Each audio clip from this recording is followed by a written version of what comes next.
Now dealing about the orbicularis oris, which is there around the lips, which helps in closing, pouting, pursing and twisting the lips, supplied by the buccal branch of facial nerve. It is a complex muscle which is forming the lips, of course.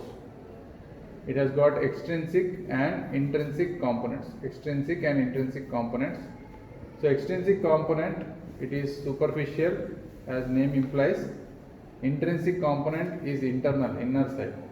So extrinsic component is formed by number one buccinator,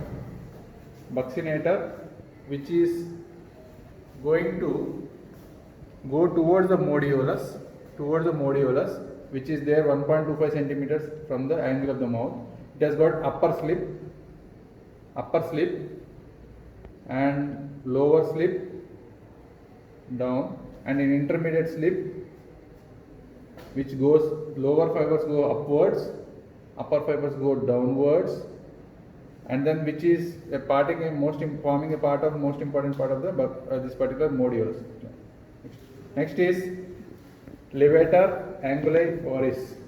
Levator anguli oris. This is also going to be in communication with this particular orbicularis oris as a part of this modulus, as we know that it elevates the upper lip. Next is depressor anguli oris.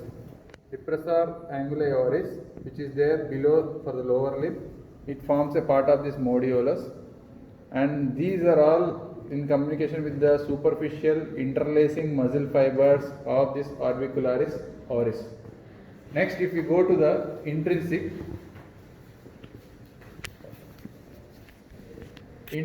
fibers are placed obliquely. They are inner side of this orbicularis oris. They are relation towards the skin and mucosa. They send fibers towards the skin and mucosa. There are incisive slips which go towards the incisors. Number one. Number two, the other slips which are going towards the modulus. So the modulus, anyhow, we have seen that it is 1.25 centimeters lateral to the angle of the mouth.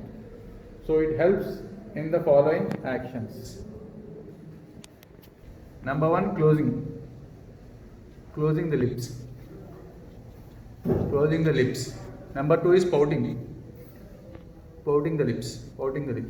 Number three is pursing the lips. Number four is twisting, like girls do when they don't like something. Thank you very much.